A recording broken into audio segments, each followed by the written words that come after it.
New video and updates के लिए bell icon पर प्रेस करें और ऑल पर सेट करें। शुरू करते हैं अल्लाह के बाबरकत नाम से जो बड़ा मेहरबान और नहायत रहम वाला है। तमाम तारीफ़ें मेरे अल्लाह रब्बुल इज़्ज़त के लिए हैं। खौफनाक कहानियों के मुअज़्ज़ज़ नाज़रीन को मेरी तरफ से अस्सलाम वालेकुम। उम्मीद करती हूँ आप सब लोग खैरियत से होंगे, जहाँ होंगे खुश होंगे। बहुत शुक्रिया आप सबका, आप लोग मेरे चैनल की खौफनाक कहानियों को बहुत पसंद करते हैं और आज भी खौफनाक कहानियों में मैं बहुत ज़्यादा ड्रावनी कहानी लाई हूँ जिसे आप लोग बहुत पसंद करेंगे। ये कहानी मेरे साथ फौजिया शेयर कर रही है। फौजिया कहती है, हम लोग मियांवाली के रहने वाले हैं। आज आपके साथ अपनी बड़ी बहन राहिला की ज़िंदगी में पेश आने वाली बहुत ही ज़्यादा ड्रावनी कहानी शेयर करना चाहती हूँ। ये तब की बात है जब मेरी अम्मी उम्मीद से थी। तो मेरी अम्मी एक कब्रिस्तान के पास से गुजरी थी, मगरिब का टाइम था। तो अम्मी जब घर वापस आई तो उनकी तबीयत ख़राब हो गई। वहीं से आसे मेरी बहन के पीछे लग गया। अभी वो इस दुनिया में आई भी नहीं थी। अम्मी की तबीयत ख़राब रहना और फिर जब मेरी बहन पैदा हो गई तो अभी बताती है, अभी वो जो फर्स्ट 41 डेज़ होते हैं चिल्ला ही चल रहा था। तो एक रात अम्मी कहती है कि उनकी आँख लग गई। तो एकदम से उनको ऐसा महसूस हुआ जिस तरह से कमरे में बहुत तेज़ ठंडी हवा चल रही है, जैसे पूरे कमरे में आंधी चल रही हो। अम्मी एकदम से डर गई कि ये क्या हो रहा है। कमरे में आंधी चलने की आवाज़ कमरे के अंदर से आ रही थी और बहुत तेज़ हवा भी थी। और एकदम से जब अम्मी ने मेरी बहन की रोने की आवाज़ सुनी तो अम्मी की आँख खुल गई। तो अम्मी क्या देखती है कि मेरी बहन को एक बहुत भयानक चेहरे वाली औरत उठाकर खड़ी हुई है खिड़की के पास। वो बहुत ज़्यादा डरावनी है। वहीं पास से उनकी चारपाई भी होती थी। अम्मी की एकदम से चीख निकली और अम्मी ने जल्दी से आयतल कुर्सी पढ़ी। जब अम्मी ने आयतल कुर्सी पढ़ी तो उसने मेरी बहन को वहीं पर रख दिया और जैसे वो उस खिड़की से बाहर निकल गई और गायब हो गई। उसके बाद मेरी बहन बहुत बीमार रही। जब छिला उनका पूरा हुआ तो उसके बाद दम वगैरह करवाते थे। कुछ खाती पीती भी, छोटी बच्ची थी, दूध पीती थी लेकिन वो भी नहीं पीती थी, बहुत बीमार हो गई। अम्मी कहती है एकदम से उसका रंग बहुत ज़्यादा काला हो गया। तो लोगों ने जब एक बुज़ुर्ग से दम वगैरह करवाया तो उनका ये कहना था कि माँ के पेट से ही इस बच्ची के ऊपर आसेब आ चुका है और वो एक बहुत भयानक पिछल पैरी चुड़ैल थी। अगर उस रात तुम्हारी आँख ना खुलती तो वो इस बच्ची को कच्चा चबा जाती। वो अभी भी इसके पीछे इसकी बहुत हिफाजत करनी होगी। अम्मी कहती है बहुत दम करवाए, हर जगह पर उसको दम करवाए। वह गुजरता गया, वो बढ़ती गई। पहले बच्ची थी तब भी डरती थी, बीमार रहती थी, वीक थी बहुत। जब वक्त के साथ साथ उसे इन चीज़ों की समझ आने लगी तो वो अक्सर कहती थी कि मुझे एक औरत नज़र आती है, वो मुझे अपने पास बुलाती है और गायब हो जाती है। अम्मी समझती थी कि ये बचपन से बातें सुनती आ रही है कि इसके ऊपर किसी चुड़ैल का बसेरा है, तो शायद ये वो बातें अपने जहन में लेती है। अम्मी इसको हमेशा समझाती थी कि ऐसा वैसा कुछ भी नहीं है, तुम बिल्कुल ठीक हो। लेकिन एक शाम की बात है, मेरी बहन सेहन में बैठी हुई थी और उनके घर में यानी हम लोगों के घर में एक बेरी का दरख्त था। तो वो दरख्त के ऊपर देखकर हंसने लग गई, बहुत ज़्यादा हंस रही थी। देखते देखते उसके हाथ पाँव टेढ़े हो गए और उसकी आंखें बिल्कुल सफ़ेद हो गई। उसकी आंखों का आई बॉल बिल्कुल गायब हो गया। अम्मी ने चीखें मारना शुरू कर दी। उस वक्त मेरी बहन की उम्र 11 साल थी। 11 साल की उम्र में उसे पहला दौरा पड़ा। फिर ये रूटीन बन गई। उसको महीने में 2 बार वो दौरे की कंडीशन होती थी और बैठे बैठे शुरू हो जाता था। उसके असर ये होता था कि 3-3 दिन वो कुछ खा पी नहीं सकती थी, रोती रहती थी या हंसती रहती थी, किसी से बात नहीं करती थी, कमरे में छुपी रहती थी। जहाँ तक मेरे वालिदैन उसको ले जा सके उन्होंने बहुत उसके इलाज करवाए। फिर एक अल्लाह वाले बुज़ुर्ग हम लोगों के एक गांव में ही आए हुए थे किसी दूसरे शहर से। उनके बारे में जब पता चला तो मेरे वालिदैन मेरी बहन को लेकर वहाँ भी गए।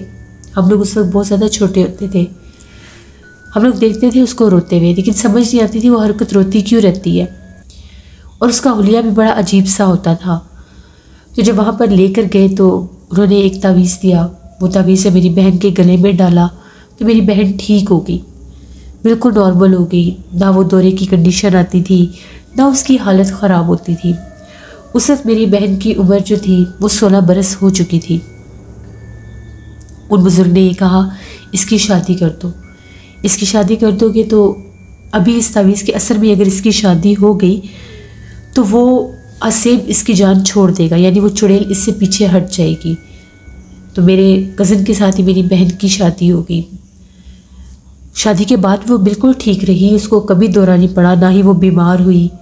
इसी तरह से जब मेरी बहन 3 साल के बाद अल्लाह ने उसको खुशी दी, उसके यहाँ बेटे की पैदाइश हुई, तो उसका भी वही फर्स्ट 41 डेज़ चल रहे थे। तो एक रात मेरे बहनोई ने बताया कमरे में चीखें सुनाई दे रही थी बच्चे की। बच्चा बहुत ज़्यादा चीख रहा था। इस शोर से उनकी आँख खुल गई तो जो मंजर उन्होंने देखा वो बहुत ज़्यादा भयानक था। मेरी बहन जो थी अपने ही बच्चे के ऊपर झुकी हुई थी, उसकी आंखें सुर्ख हुई हुई थी, और जिस तरह से वो अपने ही बच्चे को या तो मारने लगी थी या कुछ ऐसा था। तो मेरी बहनोई ने जल्दी से उसको धक्का देकर पीछे गिराया और बच्चा उठा लिया। तो जब उसको पीछे गिराया तो उसकी आवाज़ बदल चुकी थी। वो बहुत भारी आवाज़ में कुछ बोल रही थी और ये कह रही थी ये बच्चा मुझे दे दो वरना मैं इसे मार दूंगी। यानी मेरी बहन को ही वो मखलूक मारने की धमकी दे रही थी। मेरे बहनोई उसी वक्त बच्चे को लेकर कमरे से बाहर निकल गए और जाकर बाकी घर वालों को जगाया। तो सब जब घर वाले उस कमरे में आए तो मेरी बहन बेहोश पड़ी थी। बहुत कोशिश की उन लोगों ने कि उसे होश आ जाए। सब बहुत ज़्यादा खौफज़दा थे कि ये हो क्या गया है। सो ये खबर हम तक भी पहुंच गई। हम सब लोग जब गए, हम लोगों के जाने के थोड़ी देर के बाद मेरी बहन को होश आया। उस वक्त वो नॉर्मल थी। जब उससे इस बारे में पूछा गया उसको कुछ पता नहीं था, बस उसने इतना कहा कि मैं बच्चे के साथ लेटी हुई थी तो एकदम से मेरा पूरा जिस्म कांपने लग गया और मुझे ऐसा लगा कि मेरे पैरों की तरफ से कोई ठंडी हवा है जो मेरे जिस्म के अंदर जा रही है। अम्मी ने जल्दी से पूछा कि तुम्हारे गले में जो तावीज़ था वो तावीज़ कहाँ है। जब उसने अपने गले में हाथ लगाकर देखना चाहा तो तावीज़ गायब था। जिन बुजुर्ग ने वो तावीज़ दिया था उन्होंने ये ताकीद की थी कि तावीज़ इसके गले से नहीं उतरना चाहिए, यही इस चुड़ैल को इससे दूर रखेगा। जिस रात उसके गले से वो तावीज़ गायब हुआ उस रात मौसम बहुत सा ख़राब था, आंधी तूफान थी, बारिश थी। तो मेरे बहनोई कहते हैं कि मुझे सहन से भी अजीबोगरीब आवाज़ें आ रही थी। 3 से 4 बार मैंने उठकर बाहर भी देखा तो मुझे किसी औरत के बोलने की आवाज़ें आती थी। मैं फिर कमरे में आ जाता था। चौथी बार जब मैं बाहर देखने गया तो मुझे अपने सहन में एक बहुत कदावर औरत दीवार की तरफ जाती हुई नजर आई। मैं बहुत डर गया और जल्दी से कमरे के अंदर आ गया। उसकी थोड़ी देर के बाद ही ये सब माजरा हो गया। मेरी बहन के गले से वो तावीज़ कैसे गायब हुआ कोई नहीं जानता। उसके बाद फिर से उसकी वही हालत होने लगी, उसे फिर से दौरे पड़ने लगे और अब जो दौरे पड़ते थे वो बहुत ज़्यादा भयानक थे।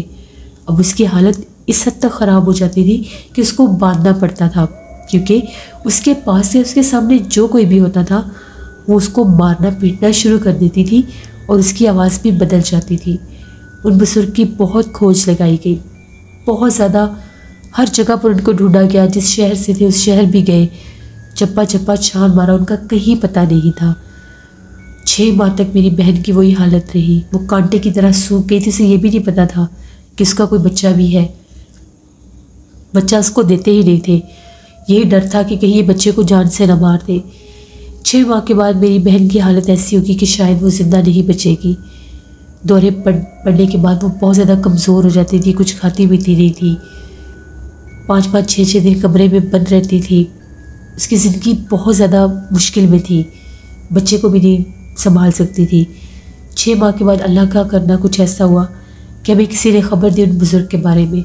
उनके पास के उनको सारी हकीकत बताई तो उनका ये कहना था कि मैंने सख्ती से मना किया था कि वो तावीज़ गले से नहीं उतरना चाहिए। आसेब की वापसी हो गई है, ये शर्त थी, अगर वो तावीज़ उतरा तो वो चुड़ैल दोबारा से इसके ऊपर काबिज़ होने की कोशिश करेगी। जो उसने किया, वो चुड़ैल उसके घर में ही मौजूद है। फिर वो बुज़ुर्ग बाकायदा वहाँ पर आए और उन्होंने एक रात का वहाँ पर अमल किया। अमल करने के बाद उन्होंने मेरी बहन के गले में एक तावीज़ डाला और ये सख्ती से मना किया कि चाहे कुछ भी हो जाए ये तावीज़ गले से उतरना नहीं चाहिए। वो तावीज़ गले में जाने के 3 दिन के बाद ही मेरी बहन ठीक हो गई, बिल्कुल नॉर्मल हो गई पहले की तरह, लेकिन बहुत बीमार रहती थी। फिर उसको तकरीबन 2 से 3 साल लगे रिकवर होने में, नॉर्मल होने में। फिर उसने अपने बच्चे की परवरिश की, अल्लाह ने उसको एक बेटी भी दी। अब वो अपनी ज़िंदगी में बिल्कुल ठीक है माशाल्लाह से। उसके बच्चे भी बड़े हो चुके हैं, लेकिन अभी भी कभी कभार उसकी आंखों में देखकर बहुत डर लगता है। कभी कभी बैठे बैठे उसकी आंखों का रंग बदल जाता है और हम लोग बहुत डर जाते हैं कि शायद उसके ऊपर उस आसेब की वापसी हो गई है। सब बहुत ज़्यादा डरते हैं कभी कभी, लेकिन कोई भी उसके सामने जिक्र नहीं करता, क्योंकि उन बुजुर्ग ने सख्ती से मना किया था कि दोबारा उस मखलूक का जिक्र नहीं करना। अगर जिक्र करेंगे तो इस तावीज़ को उतारने की कोशिश करेगी। मेरी बहन के लिए दुआ करिएगा कि वो अपनी ज़िंदगी में ठीक रहे और कभी भी दोबारा वो मखलूक उसके ऊपर हावी होने की कोशिश ना करे। ये मेरी बहन की एक स्टोरी थी जो मैंने आपके साथ शेयर की। बहुत शुक्रिया फौजिया आपका। बढ़ते एक और खौफनाक कहानी की तरफ। ये खौफनाक कहानी वकास अहमद शेयर कर रहे हैं। मैनचेस्टर से वकास कहते हैं, आज आपके साथ शाजिया नामी खातून की कहानी शेयर करना चाहता हूँ जो कि कनाडा टोरंटो से है। वो कहती हैं, आज से 5 साल पहले की बात है। मैं एक कॉफ़ी शॉप पर काम करती थी। मैंने वहाँ पर 5 साल काम किया। उसके बाद वो कॉफ़ी शॉप जो थी उस ऑनर ने बंद कर दी, तो मेरे पास कोई भी जॉब नहीं थी। जॉब की सर्च में मैं एक पेट्रोल पंप पर चली गई। मुझे वहाँ पर जॉब मिल गई। नाइट शिफ्ट में ही मेरी ड्यूटी होती थी। रात के वक्त वो जो पेट्रोल पंप था बिल्कुल सुनसान और वीरान हो जाता था। दूर दूर तक किसी इंसान का नामो निशान नहीं होता था। कभी कोई गाड़ी गुजरती तो वहाँ पर पेट्रोल के लिए आ जाती। एक रात की बात है, बहुत सख्त सर्दी थी और उस दिन बहुत ज़्यादा बर्फ़बारी भी हुई थी। मैं क्या देखती हूँ कि एक बूढ़ी औरत एक मोटरसाइकिल पर आई। वो जो मोटरसाइकिल था बहुत खस्ता हाल था। उसको देखकर यकीन भी नहीं आ रहा था कि ये चल कैसे रहा होगा। वो बूढ़ी औरत उस मोटरसाइकिल से उतरी और सीधा पेट्रोल पंप के अंदर आ गई। मुझे लगा शायद इसको कुछ चाहिए होगा, लेकिन उसने मेरे से कोई बात नहीं की और वो उस तरफ चली गई जिस तरफ कॉफ़ी थी। वहाँ से उसने कॉफ़ी मशीन से अपने लिए कॉफ़ी भी ली। मैं अपने काम में लग गई कि शायद अभी ये मेरी तरफ आ जाएगी। कॉफ़ी लेने के 10 मिनट तक वो औरत मुझे नज़र नहीं आई। मुझे थोड़ा सा ताज्जुब हुआ कि मुझे जाकर देखना चाहिए आखिर वो औरत कहाँ पर गई। जब मैं उसके पीछे उसके ताक़ुब में गई तो वहाँ पर कोई भी नहीं था। मुझे तो समझ ही नहीं आया कि ये हो कैसे सकता है। वो औरत आखिर कहाँ गई। मैंने पेट्रोल पंप अंदर सारा छान मारा, मुझे कहीं वो नज़र नहीं आई। अपना वहम दूर करने के लिए मैं बाहर भी आई तो उसका बाइक भी नहीं था। वो कब वहाँ से बाहर निकली और कब उसने वो मोटरसाइकिल चलाया मुझे कुछ समझ में नहीं आया। मैं अपने आप को यही तसल्ली देती रही कि शायद मेरा वहम होगा, शायद वहम की वजह से मुझे ये वो नज़र आई होगी या वो निकल गई होगी और मैंने ध्यान नहीं दिया होगा। इन्हीं चीज़ों में मैं उलझी रही। खैर काफ़ी दिन गुजर गए, 1-2 माह गुजर गए। फिर मेरी नाइट शिफ्ट थी और मेरे साथ उस वक्त वहाँ पर ऑन ड्यूटी हमारे मैनेजर भी थे। तो वो अपने ऑफिस में थे। कुछ देर के बाद जैसे ही उनके ऑफिस बेल बजी, मुझे लगा उनको हेल्प चाहिए होगी। मैं जल्दी से उनके ऑफिस की तरफ गई। मैंने एक दफ़ा दरवाज़ा नॉक किया, किसी ने नहीं खोला। दूसरी दफ़ा नॉक किया, फिर भी कोई आंसर नहीं आया। तीसरी दफ़ा नॉक किया, जब मुझे सर की आवाज़ नहीं आई तो मैंने दरवाज़ा खोल दिया। और जब मैंने दरवाज़ा खोला तो मैंने एक हौलनाक मंजर देखा।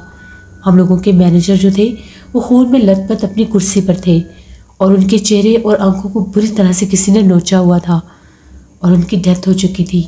मैं बहुत डर गई। मैंने उसी टाइम हॉस्पिटल कॉल की, पुलिस को कॉल की। वहाँ पर इन्वेस्टिगेशन हुई। वहाँ की जो स्टार्टिंग इन्वेस्टिगेशन थी उसमें मुझे भी इन्वॉल्व किया गया। शायद मेरे पर भी शक किया जा रहा था, लेकिन मुकम्मल इन्वेस्टिगेशन के बाद मेरा उसमें कोई किरदार था ही नहीं। लेकिन वो एक पुरसरार मौत थी।